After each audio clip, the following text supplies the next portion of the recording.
Hello बच्चों। तो कैसे हो आप सब? आई होप आप सब बहुत अच्छे होंगे। स्वागत है आपके अपने चैनल एटम टू लाइफ में। मैं हार्दिक। आज के लेक्चर में बच्चों अपन पढ़ने वाले हैं बहुत तगड़ा बीमारी के बारे में जिसका नाम है डेंगू। ये ऐसा बीमारी है जो बरसात के मौसम में आता है, अपने फुल फैमिली को लेकर आता है और हमको लगभग 3 हफ्तों से लेकर 4 हफ्तों तक बीमार कर देता है। बीमारी खुद में ही जानलेवा है। लगभग हर 1 से 2% लोग मर जाते हैं इस बीमारी में। मतलब बेसिकली 100 में से 1 से 2 लोग की डेथ हो जाती है डेंगू में। अब डेंगू कैसे होता है कैसे नहीं होता है आज के मुझे इस लेक्चर में पढ़ना है। तो बच्चों ये लेक्चर है आपके 12th नीट का human health and disease topic का चैप्टर का। इस चैप्टर में ऑलरेडी नीट में डेंगू चिकनगुनिया का पॉइंट ऐड हो चुका है कि ये बीमारी क्या है कैसे नहीं है, इसके ऊपर सवाल आते हैं। ठीक है, तो इसको पढ़ना बहुत ज़रूरी है। आपके एनसीईआरटी में ये मेंशन नहीं होगा लेकिन अपन उसको अच्छे से पढ़ेंगे। इसमें कुछ कुछ बात बहुत सिंपल पॉइंट भी है, बहुत बेसिक पॉइंट, और कुछ कुछ पॉइंट को अपन हाई फाई लेवल पे भी लेके गए ताकि अगर मुझे कुछ एक्स्ट्रा चीज़ें पूछ ले तो मुझे ऑलरेडी पता हो। तो जो समय बर्बाद नहीं करते और डेंगू से शुरू करते हैं। तो बच्चों अगर मैं बात करूँ डेंगू की बीमारी के बारे में, तो डेंगू की बीमारी को बहुत क्लासिकली अपन उसको बोलते हैं ब्रेक बोन फीवर। तो डेंगू बीमारी that is dengue is also known as break bone fever. अब इसको ब्रेक बोन फीवर क्यों बोलते हैं कुछ समय बाद आपको बताऊंगा आगे। ठीक है, अगले पॉइंट पाते हैं। तो बच्चों अर्लीस्ट पहले के समय में सबसे फर्स्ट टाइम जब डेंगू का पेशेंट आया था वो था साल 1779। तो 1779 वाज द फर्स्ट ईयर जब डेंगू डिस्कवर हुआ था, उसके पेशेंट वगैरह आने शुरू हो गए थे। आज के ज़माने में लगभग डेंगू का बीमारी 120 कंट्री में फैल चुका है। जो ये डेंगू वगैरह है 120 कंट्री में पेशेंट को इन्फेक्ट कर रहे हैं और तरह तरह से लोगों को मार भी रहे हैं। कितनी कंट्रीज? 120 कंट्रीज। एक बात याद रखो, बायोलॉजी में जब भी नंबर्स आएंगे मैथ्स आएगा तो समझ लेना कि वो पॉइंट बहुत इंपॉर्टेंट है। ठीक है, तो dengue also known as break bone fever. Dengue earliest 1779 में आया था फर्स्ट टाइम। आज के समय लगभग 120 कंट्री को इसने इन्फेक्ट किया हुआ है। अगर मैं आगे की बात करूं तो हर साल एवरी ईयर लगभग 390 मिलियन पेशेंट वो क्रिएट करता है। 390 मिलियन लोगों को वो इन्फेक्ट करता है। कौन? डेंगू। हर साल में। तो याद रखना breakbone fever 1779 first time, 120 countries and 390 million peoples gets infected in 1 year. इसमें से लगभग 500,000 लोग एडमिट हो जाते हैं। बीमारी बच्चों ऐसा होता है कि मैक्सिमम लोग को सिम्टम्स आते ही नहीं है, खुद में ही ठीक हो जाते हैं डेंगू।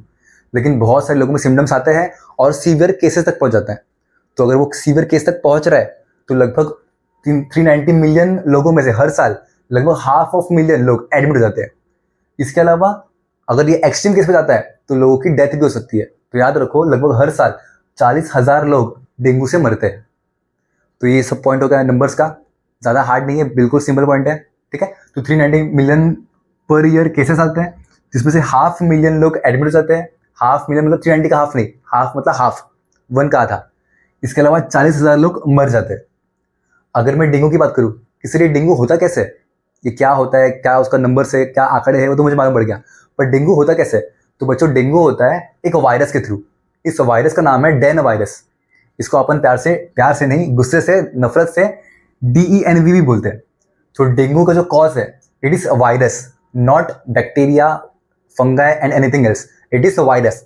वायरस का नाम क्या है? डेनवी, दैट इज डेन वायरस। इसका फुल फॉर्म होता है डेंगू फीवर वायरस। क्या फुल फॉर्म होता है बच्चों? Dengue fever virus. एड्स भी वायरस से हो रहा था बराबर। इसके पहले जो बाकी की बीमारी थे या तो वो कीड़े मकोड़े से हो रहे थे, हेलमिंथस से, या तो वो बैक्टीरिया या फिर तरह तरह के प्लाज्मोडियम वगैरह से हो रहे थे, मलेरिया प्लाज्मोडियम। याद रखने का dengue is cause by DENV, that is DEN virus. अब याद रखना कि हमने मॉलिक्यूलर बेसिस ऑफ इनहेरिटेंस में पढ़ा हुआ है कि जो मोस्ट ऑफ द ऑर्गेनिज्म वगैरह होते हैं उनमें जो उनका जेनेटिक मटेरियल होता है वो बच्चों मोस्टली क्या होता है? DNA। वो कुछ वायरस ही होते हैं जिसके बॉडी में जो उनका जेनेटिक मटेरियल है वो DNA नहीं होता, क्या होता है? वो RNA।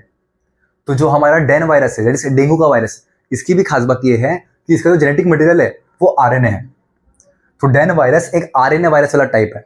इसमें जो जेनेटिक मटेरियल होता है वो RNA होता है। क्या इतनी पॉइंट क्लियर हो रही है? इसके अलावा अब क्योंकि ये वायरस वगैरह तरह तरह के टाइप्स के होते हैं ना, तो उनके फैमिलीज वगैरह होंगे, क्लास वगैरह होंगे, जीनस वगैरह होंगे। तो जो डेन वायरस होता है दैट इज डेन वी, ये जो फैमिली से बिलोंग करता है उस फैमिली का नाम है फ्लेविविरिडेई। क्या नाम है? फ्लेविविरिडेई। तो डेन वायरस फ्लेविविरिडेई नाम के फैमिली का बिलोंग करता है। सर फैमिली है मतलब ये सब खानदान वानदान हुआ क्या? नहीं, वो वाला खानदान नहीं, ग्रुप का बात कर रहा हूँ। ये सारे इस ग्रुप के आते हैं, दैट इज फ्लेविविरिडेई। अगर मैं इस ग्रुप का, इस डेन वायरस का जीनस की बात करूं तो जीनस इज फ्लेवी वायरस। तो कुछ कुछ पॉइंट आपको याद करना है, ये सारे कुछ कॉन्सेप्चुअल पॉइंट नहीं है, आपको रट्टा मारने वाला पॉइंट है कि ये क्या होता है, कौन से ग्रुप में आ रहा है वगैरह वगैरह। ठीक है, इसका कॉन्सेप्ट लगभग यहाँ से शुरू होगा और एंड तक जाने वाला है। तो फिलहाल जितना अपन पढ़ रहे हैं उसको राइटली याद करते चलो। ठीक है, तो DEN virus that is dengue fever virus, इसका मेन रोल कौन है, वो है आरएनए। फैमिली का नाम क्या है, फ्लेविविरिडेई। इसका जीनस क्या है, तो ये एक तरह का फ्लेवी वायरस है। क्या क्लियर हो गया। इसके अलावा DEN virus is also known as arbo virus. क्या बोलते हैं इसको बच्चों, आर्बो वायरस। वायरस क्या होता है आप सबको पता है। अब आर्बो वर्ड का मतलब होता है आर्थ्रोपोडा ओरिजिन या तो आर्थ्रोपोडा बॉर्न वायरस। अब होता ही है कि जो बीमारी होता है डेंगू, ये वायरस के थ्रू होता है, लेकिन हमको पता है कि मलेरिया डेंगू ये सब है ना मच्छर के थ्रू फैलता है, बराबर ना। अब अगर मैं मॉस्किटो की बात करूं तो मॉस्किटो जो होता है वो आर्थ्रोपोडा ग्रुप में आता है, और क्योंकि ये आर्थ्रोपोडा को फैला रहा है, आर्थ्रोपोडा से ये बीमारी फैल रहा है, ट्रांसमिट हो रहा है, तो अपन इसको बोलेंगे कि DEN virus is arbo virus, it means arthropoda borne virus. क्या मेरी पॉइंट क्लियर हो गई। अगला पॉइंट, अगर बच्चों में डेंगू के वायरस की बात करूं डेन वायरस, तो डेन वायरस 5 तरह के होते हैं। इसको मैं डेन 1 बोलता हूं, DEN 2, DEN 3, DEN 4 and DEN 5। जो हमारा डेन 5 वायरस है ये अभी रिसेंटली 2013 में फाउंड हुआ है। इसके पहले के वायरस बहुत कॉमन है डेंगू कराने के लिए। तो वायरस कितने टाइप है, 5, 1, 2, 3, 4 और 5। ये 5वां वायरस कब आया है, 2013। क्या मेरे सारे बच्चों को इतना पॉइंट क्लियर रहेगा। अब आगे, अब बच्चों सिंपल सी पॉइंट मुझे पता है, अगर मैं आरएनए की बात करूं, अगर मैं डीएनए की बात करूं, तो इन सबके जो ब्लॉक्स होते हैं, इन सबका जो बेसिक न्यूक्लियोटाइड होता है, इसमें तरह तरह के मेंबर होते हैं। पेंटोस शुगर होगा, फॉस्फेट ग्रुप होगा, नाइट्रोजनस बेस होगा। तो ये सब हमने मॉलिक्यूलर बेसिस ऑफ इनहेरिटेंस करके चैप्टर में 12th के पढ़ चुका है, बराबर। तो ज्यादा उसके बारे में डिटेल अपन जाएंगे नहीं, खाली इतना आप याद रखो कि डेन वायरस जो डेंगू का वायरस होता है उसमें आरएनए होता है, और ये आरएनए के अंदर लगभग 11,000 नाइट्रोजनस बेस होते हैं, 11,000 नाइट्रोजनस बेस। अब सिंपल सी पॉइंट मुझे पता है, अगर डीएनए है तो इसके पास नाइट्रोजनस बेस होता है जो आपस में पेयरिंग किए हुए रहते हैं। इसी के थ्रू हमारा डीएनए आरएनए बनाता है और फिर हमारा प्रोटीन बनता है। तो बेसिकली जो भी हमारा जेनेटिक मटेरियल होता है ये हमारा प्रोटीन क्रिएट करता है ना। तो सिमिलरली क्योंकि ये आरएनए है तो आरएनए में भी जो नाइट्रोजनस बेस होगा वो प्रोटीन क्रिएट करेगा। तो डेंगू का जो वायरस होता है वो 3 सादा प्रोटीन क्रिएट करता है और 7 तरह के नॉन स्ट्रक्चरल प्रोटीन बनाते हैं। तो 3 protein and 7 non structural protein, 3 protein 7 non structural protein. अब जो ये 7 नॉन स्ट्रक्चरल प्रोटीन है इसकी मुझे नाम याद करना है।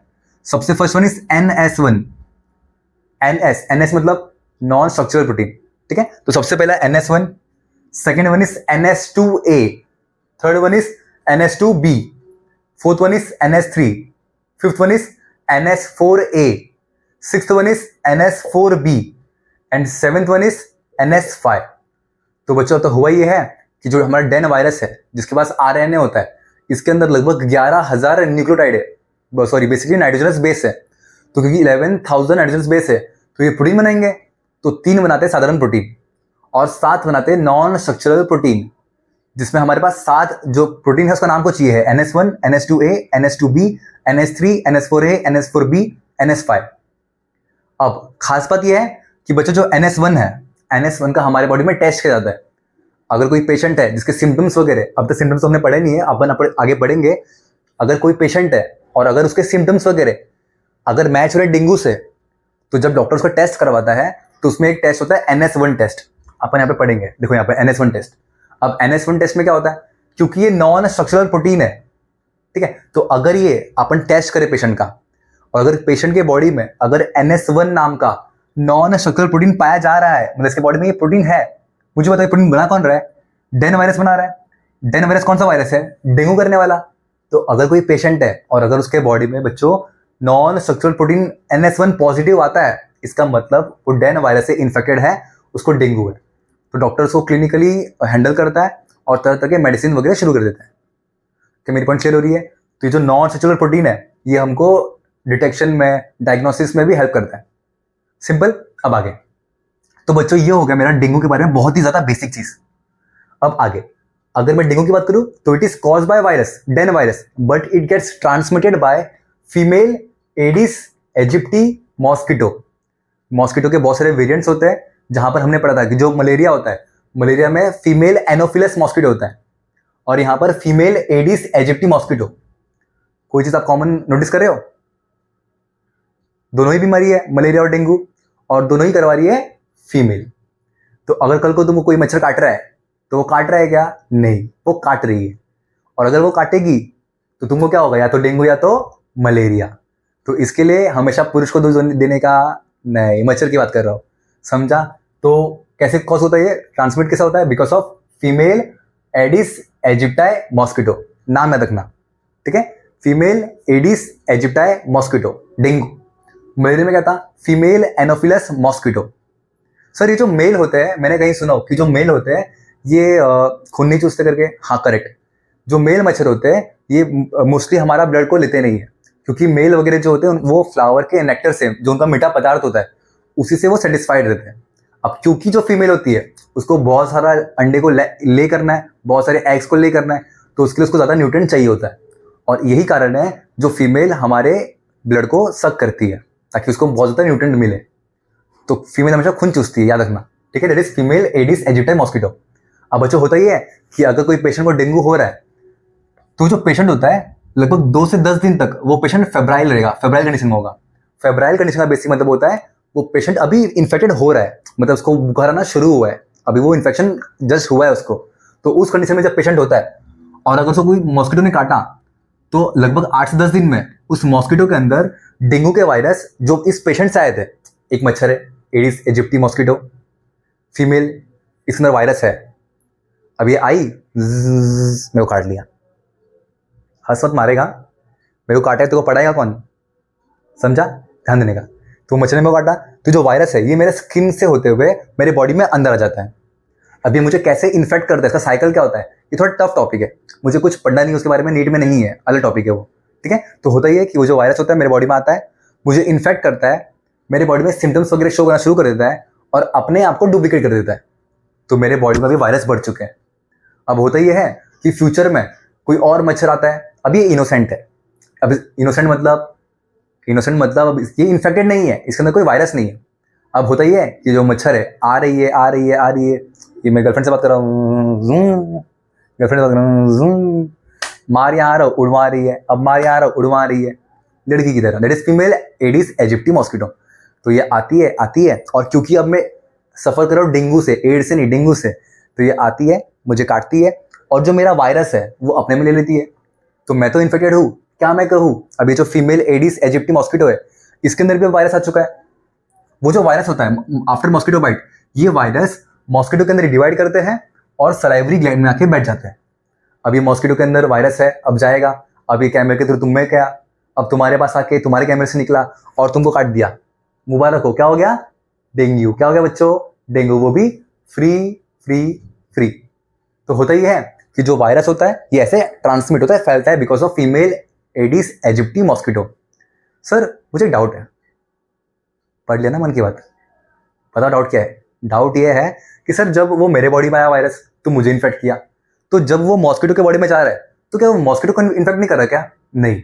अब देखो बच्चों, कुदरत ने हम सबको ऐसा बनाया है कि जो वायरस वगैरह होते हैं वो हॉस्ट स्पेसिफिक होता है। अब जो वायरस वगैरह ऐसा नहीं कि जिसके बॉडी में जाएगा उसको इन्फेक्ट कर देगा, वायरस वगैरह हॉस्ट के ईमानदार होते हैं कि हाँ भाई मैं गुंडा हूँ पर मेरे भी उसूल है, तो वो जाएगा और ह्यूमंस को ही वो अटैक करते हैं, समझा? तो ऐसे वो ट्रांसमिट हो जाते हैं। इसके अलावा ये तो फीमेल एडिस एजिप्टी मॉस्किटो से फैलेगा, या तो अगर कोई फीमेल, या तो अगर किसी को बीमारी है, डेंगू है, तो वो फैल सकता है because of infected blood products. अगर समझो कि एक पेशेंट को एड्स, राम राम राम राम राम, अगर कोई पेशेंट को डेंगू है तो इसका मतलब वायरस वगैरह उसके बॉडी में होगा, उसके ब्लड वगैरह में होगा। तो जो वायरस वगैरह होता है अगर मैं उसका ब्लड किसी में ट्रांसफ्यूज करूंगा, क्या मेरे वो वायरस ट्रांसफ्यूज होगा? तो वायरस स्प्रेड होता है because of infected blood products. देखो बच्चों, वायरस की जो भी बीमारी है ना वो सब ऑलमोस्ट सेम ही तरह से ही फैलते हैं। एड्स वगैरह भी हो गया, क्या वो सिमिलर ही था? तो ये भी वैसे ही फैलेगा, ठीक है? तो ये इन्फेक्टेड ब्लड प्रोडक्ट से फैलेगा अगर ब्लड ट्रांसफ्यूज हुआ तो। इसके अलावा ऑर्गन डोनेशन से फैलेगा। अगर एक पेशेंट को डेंगू है और मतलब उसकी बॉडी में पूरा वायरस फैला हुआ है, अगर मैंने उसका ऑर्गन लिया, इसको कुछ चेक नहीं किया, स्क्रीनिंग नहीं किया, सीधा किसी आपके बॉडी में डाल दिया, आपकी किडनी के ऊपर डाल दिया, अब क्या होगा सर? किडनी आ जाएगा। अरे किडनी नहीं आएगा, डेंगू आ जाएगा। समझा? यही कारण है बच्चों कि जब भी अपन ऑर्गन ट्रांसप्लांटेशन वगैरह कराते हैं, ऑर्गन डोनेशन वगैरह कराते हैं, तो हमेशा ऑर्गन को स्क्रीनिंग किया जाता है, चेक किया जाता है कि क्या ये ऑर्गन में कुछ डिफेक्ट है कि नहीं है, कोई वायरस वगैरह तो नहीं। उसके बाद जब प्रॉपर मेडिकेशन हो जाता है, उसके बाद उसको ट्रांसप्लांट करते हैं। समझा? तो सबसे पहले it can transmit through female Aedes aegypti mosquito, फिर इन्फेक्टेड ब्लड प्रोडक्ट्स के थ्रू। अगला वन इज ऑर्गन डोनेशन। अगला one is vertical transmission. Vertical transmission मुझे एड्स में भी देखने को मिल रहा था। अब वर्टिकल मतलब ऐसे, ट्रांसमिशन मतलब फैलना। अब होता ही है कि अगर कोई पेशेंट है और अगर वो मदर है, मतलब अभी वो प्रेग्नेंट है, एक फीमेल अभी प्रेग्नेंट है, तो उसके पेट में अभी बच्चों होगा, उसके यूट्रस में बच्चों होगा। तो क्योंकि इस फीमेल को अगर डेंगू था तो उसके बच्चों को भी डेंगू आने का चांस बहुत ज़्यादा हो जाता है। इसका मतलब जो ये वायरस है ये हॉरिजॉन्टली तो फैल रहा है। मुझे है तो तुझे तो होगा ही होगा, उसको तो होगा ही होगा, तेरे पीछे वाले को होगा ही होगा, इन सबको होगा ही होगा।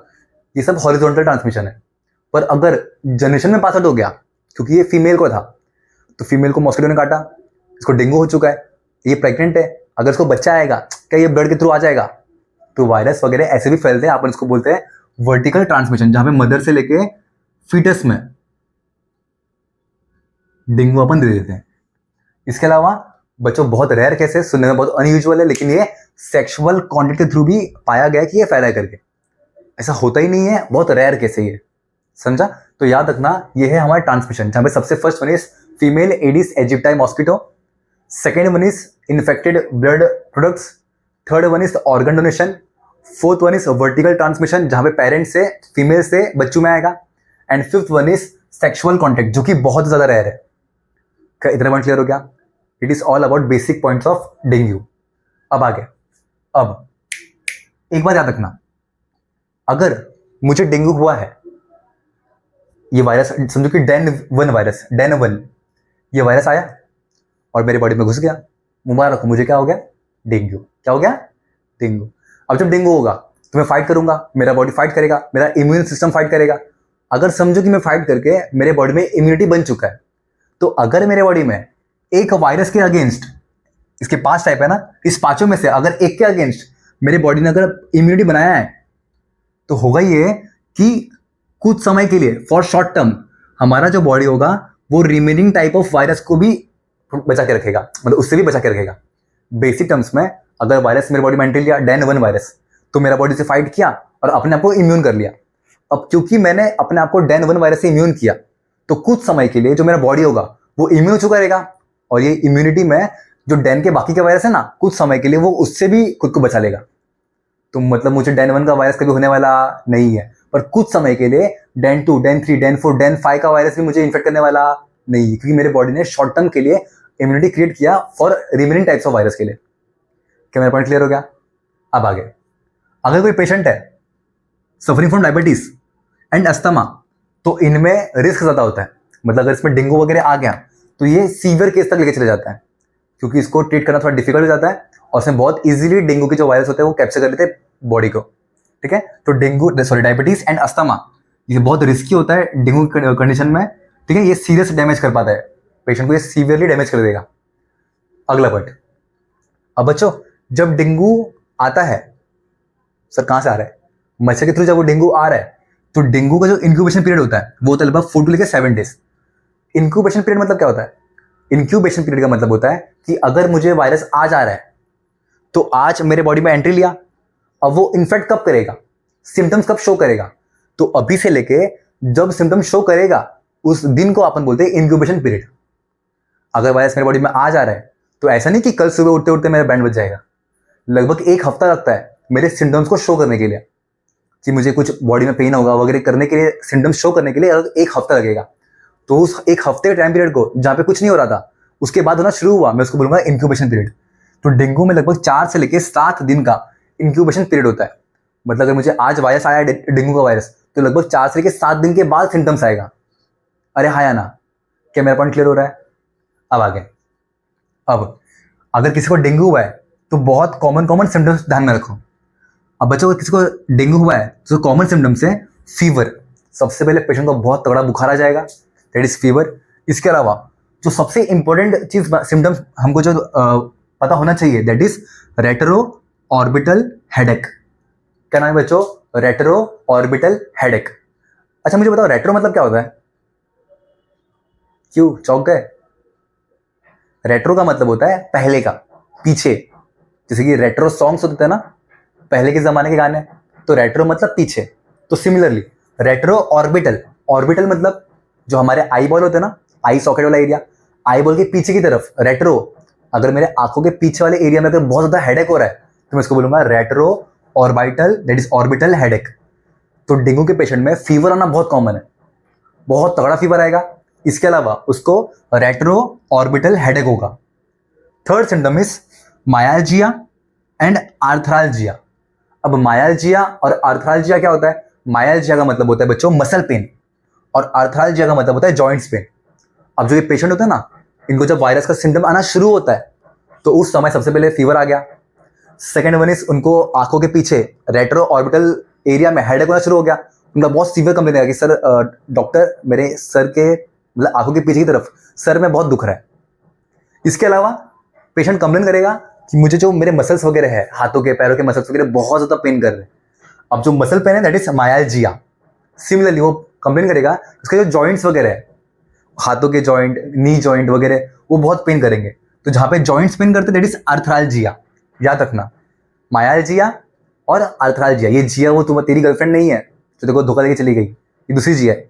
तो मायालजिया और आर्थरालजिया, ठीक है। अब यही कारण है बच्चों, क्योंकि पेशेंट को ना बहुत सीवियर पेन होता है मसल्स में भी और जॉइंट्स वगैरह में भी।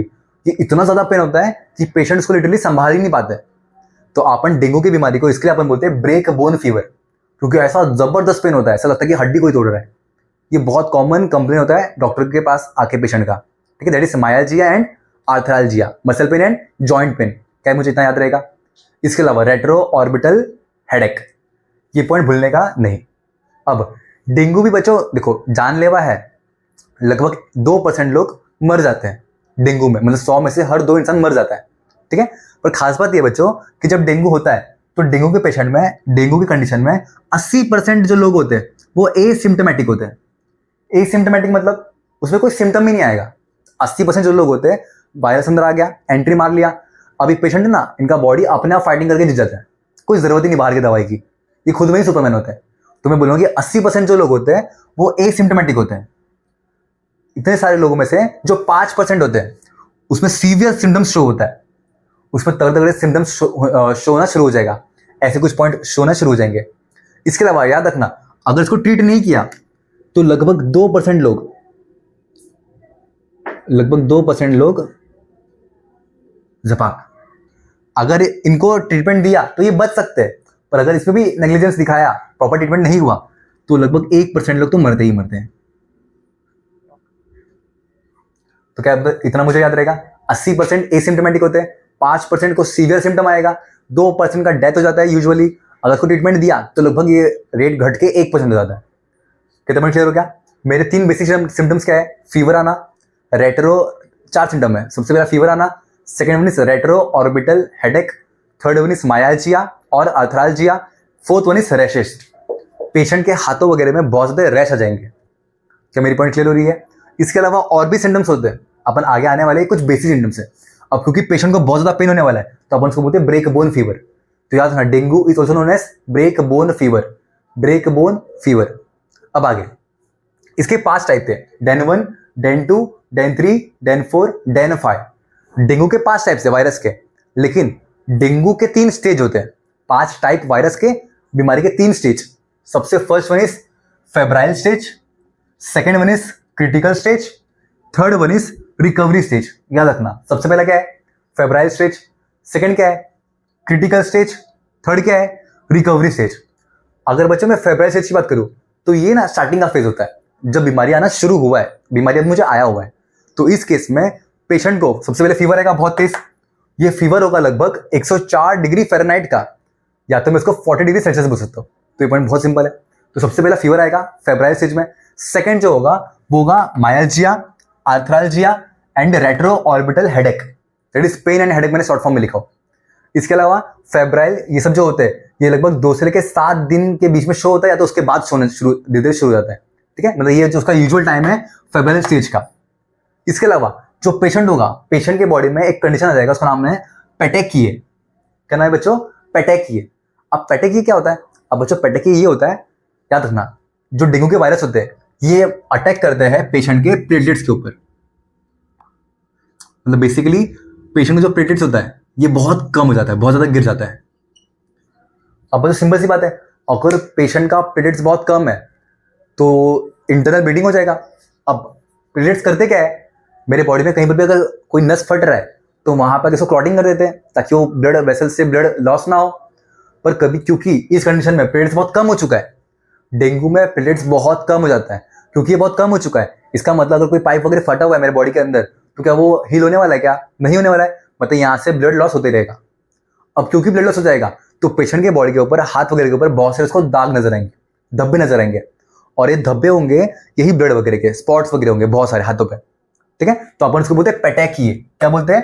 पेटेकिए। इसको अपन समझने के लिए बेसिक टर्म्स में ऐसा भी लिख सकते हैं, island of white in sea of red. अब अगर मैं इस दाग को देखूंगा तो कुछ ऐसा नजर आता है बच्चों कि मानो कि ये ऐसा कुछ गोल सा है, आइलैंड ऑफ व्हाइट, इसके बीच में एक व्हाइट कलर का स्पॉट होता है और ये पूरा रेड होता है।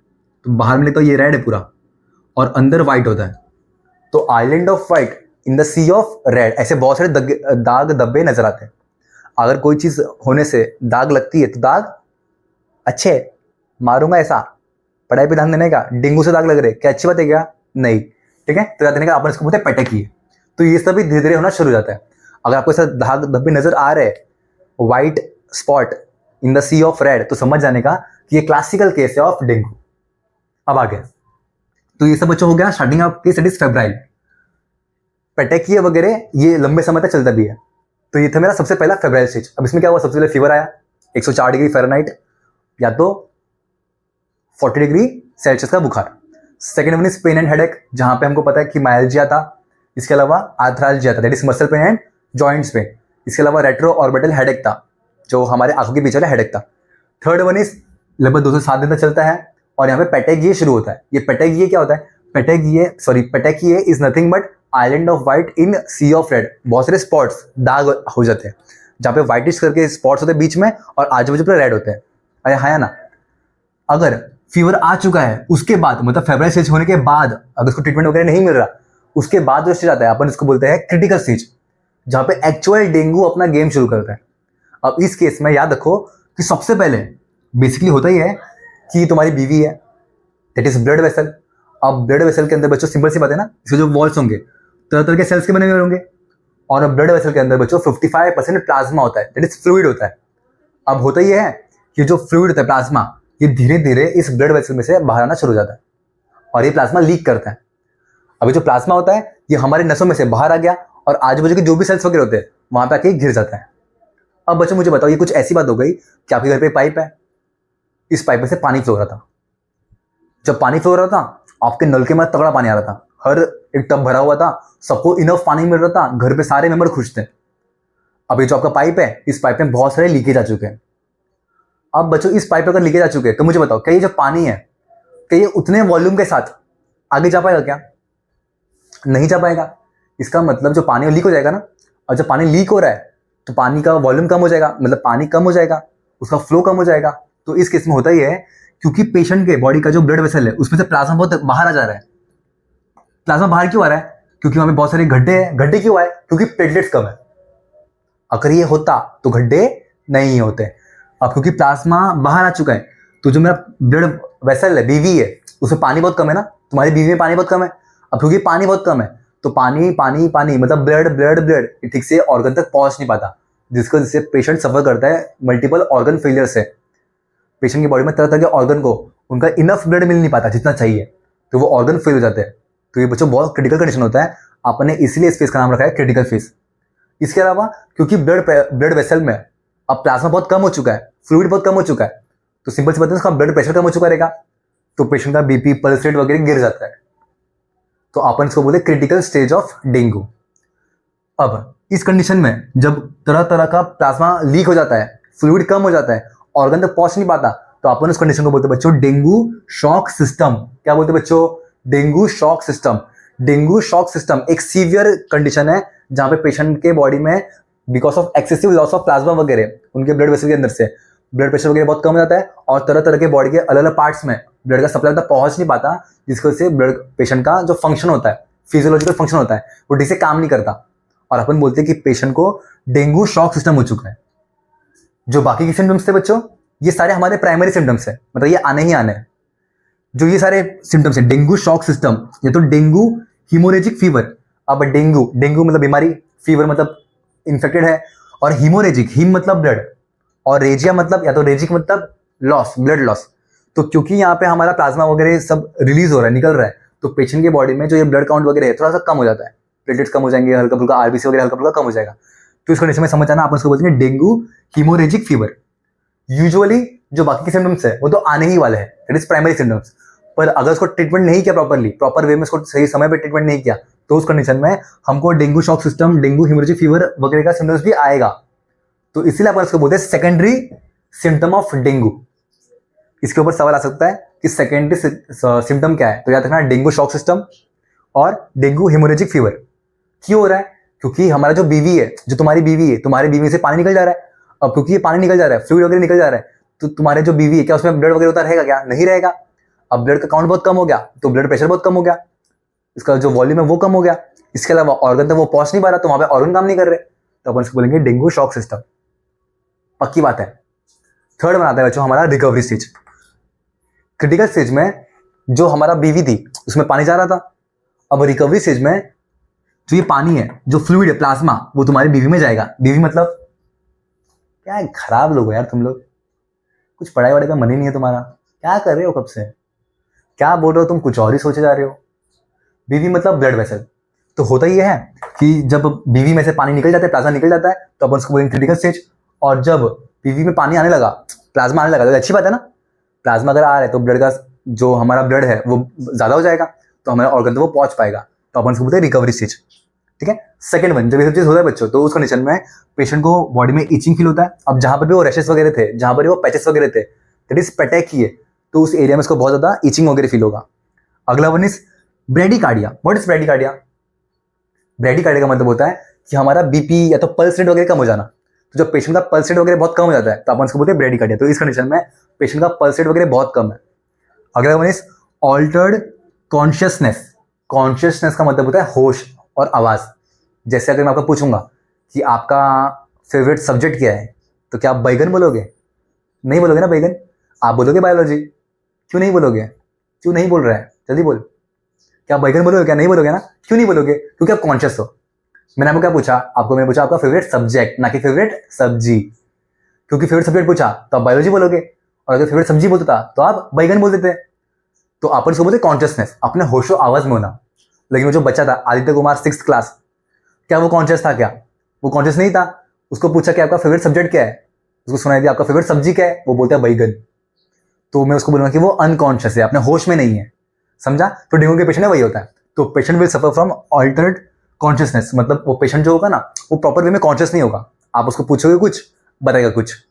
आप उसको पूछोगे कि तेरे क्लास में कौन थी, तो वो बोलेगा कि क्रिस्टियानो रोनाल्डो, कुछ भी आंसर दे देगा।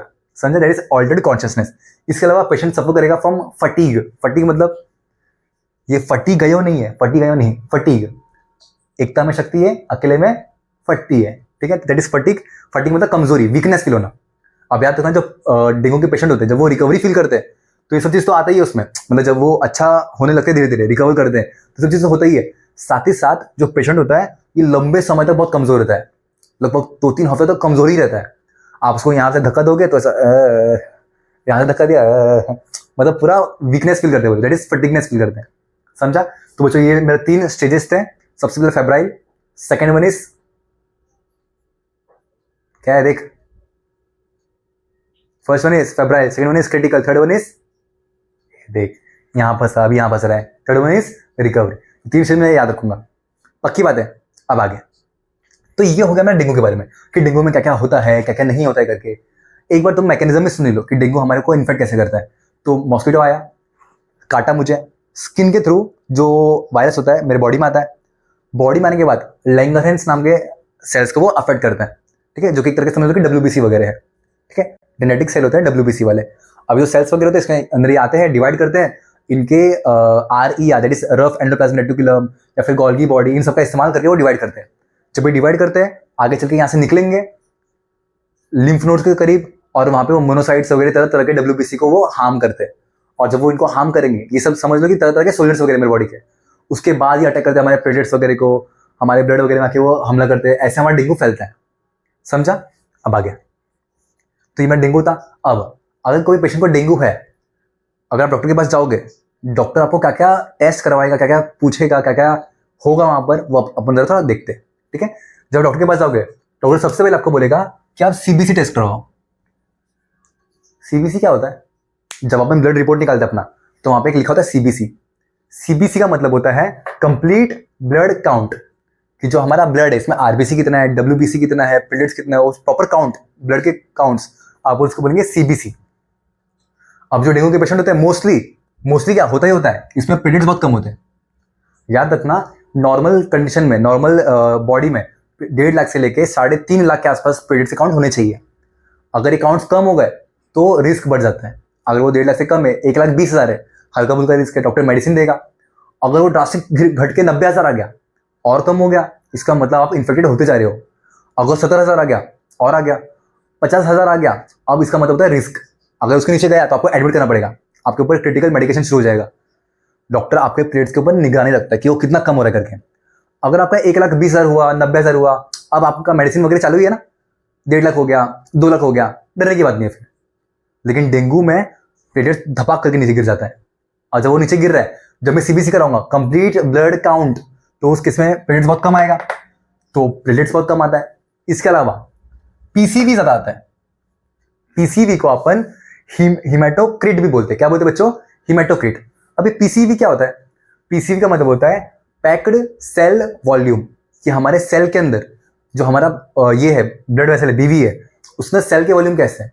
सिंपल से बताना बच्चों, अगर इस कंडीशन में प्लाज्मा वगैरह बहुत कम हो चुका है, तो जो अंदर के कॉर्पस सेल्स होंगे, जो सेल्स वगैरह होंगे, वो तो प्रेजेंट होंगे ना, तो अपने को मालूम पड़ता है कि यहाँ पर ना सेल वॉल्यूम ज्यादा आया, प्लाज्मा कम है, प्लाज्मा के हिसाब से सेल वॉल्यूम ज्यादा आया, इसका मतलब PCV ज्यादा आया। तो डॉक्टर के मन में आता है कि अरे सेल वॉल्यूम ज्यादा है, प्लेटलेट्स कम है, सेल वॉल्यूम ज्यादा है, इसका मतलब प्लाज्मा भी कम है। अब प्लाज्मा बहुत कम है, इसका मतलब कि यहाँ पे लॉस हुआ है प्लाज्मा का, that is dengue shock system. अरे हाँ है ना, आप उसको बोलते हैं हिमेटोक्रिट, याद रखना। इसके अलावा SGPT ज्यादा आता है। एल्ब्यूमिन नाम का प्रोटीन जो हमारे ब्लड में होता है वो बहुत कम हो जाता है। अब सर ये SGPT क्या होता है? याद रखो, SGPT वगैरह का बेसिक मतलब होता है कि हमारा लीवर वगैरह तरह तरह के एंजाइम हार्मोन वगैरह छोड़ते हैं, तो उसका जो काउंट वगैरह है वो बहुत ज्यादा आ रहा है। SGPT का फुल फॉर्म, एक काम करो तुम होमवर्क में निकालो, तुम्हारा आज का होमवर्क रहेगा कि SGPT क्या है करके। समझा?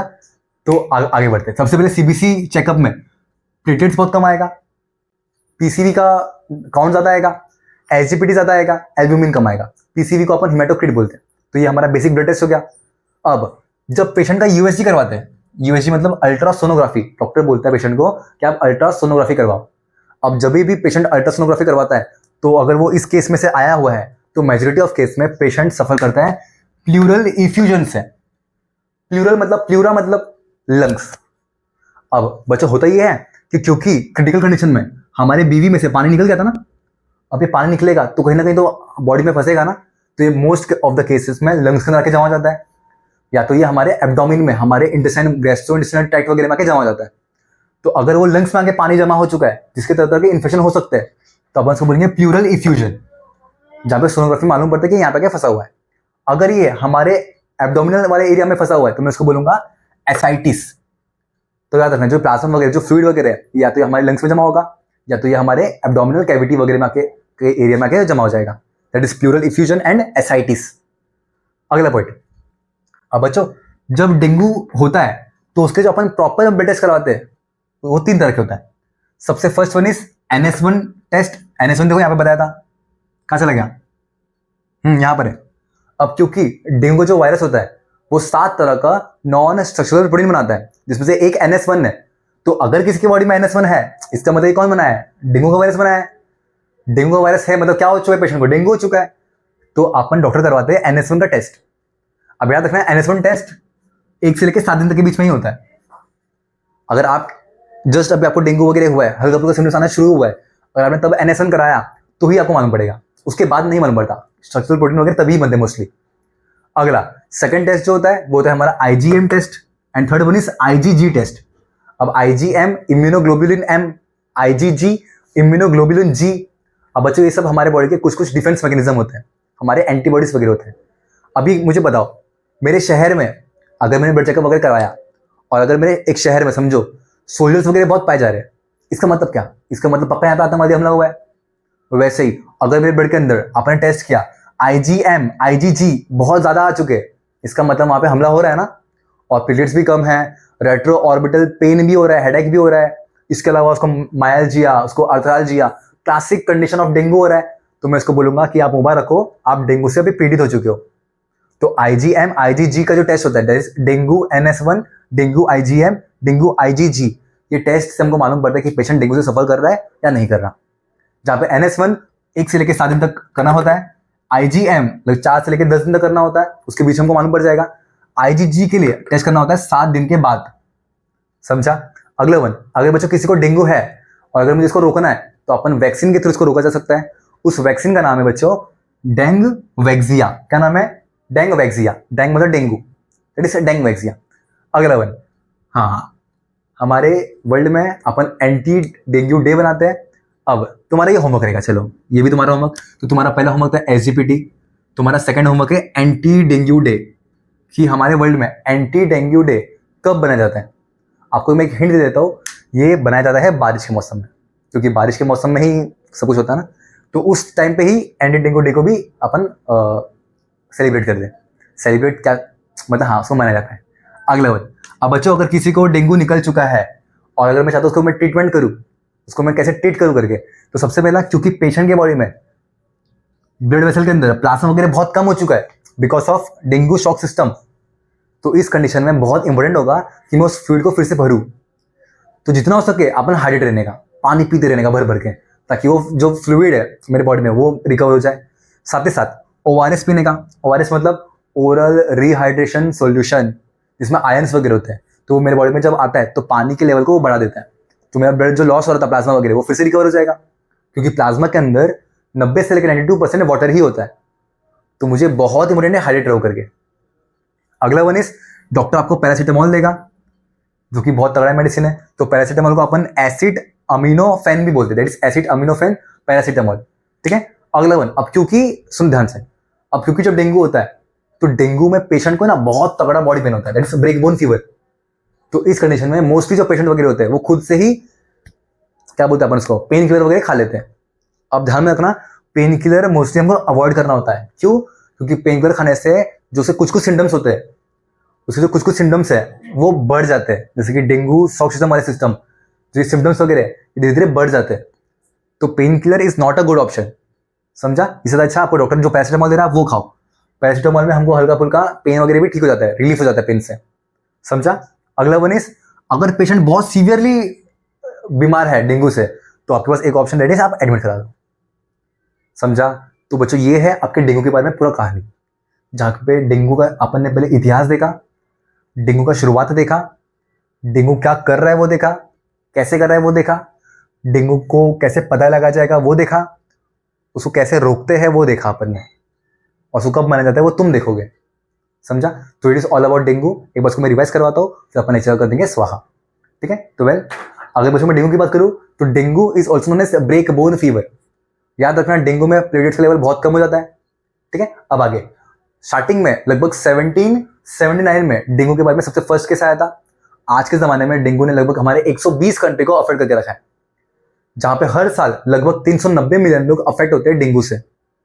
साथ ही साथ 390 मिलियन लोगों में से हर साल आधा मिलियन लोग एडमिट हो जाते हैं और लगभग 40,000 लोग मर जाते हैं, जो कि बहुत बड़ा नंबर है, इतना ज़्यादा नहीं होना चाहिए। इसके अलावा डेंगू जो कॉज है वो कोई बैक्टीरिया नहीं है, वो कोई फंगस नहीं है, वो एक बच्चा वायरस है, ठीक है। उस वायरस का नाम क्या है? DEN virus, DENV। आप उसको बोलते हैं डेंगू फीवर वायरस। ये वायरस 5 तरह के होते हैं, DEN 1, DEN 2, DEN 3, DEN 4, DEN 5। Usually सारे ऑर्गेनिज्म में उनका जेनेटिक मटेरियल, उनका DNA होता है। क्योंकि ये वायरस है तो मोस्ट ऑफ देम में इनका जेनेटिक मटेरियल, इनका RNA होता है, दैट इज राइबोन्यूक्लिक एसिड। अब क्योंकि इनका RNA मेन मटेरियल है, जेनेटिक मटेरियल, तो उसको याद रखने का। इसके अलावा इनका फैमिली इज फ्लेविविरिडेई, इनका genus is flavi virus. DEN virus को अपन आर्बो वायरस भी बोलते हैं क्योंकि ये आर्थ्रोपोडा के नाम के ग्रुप से फैलता है। मॉस्किटो, मॉस्किटो का नाम क्या है? Female Aedes aegypti mosquito. क्या ये मेल है क्या? नहीं। जेंडर, जेंडर कौन सा जेंडर? Female gender. अगला वन, डेन वायरस के पास टाइप।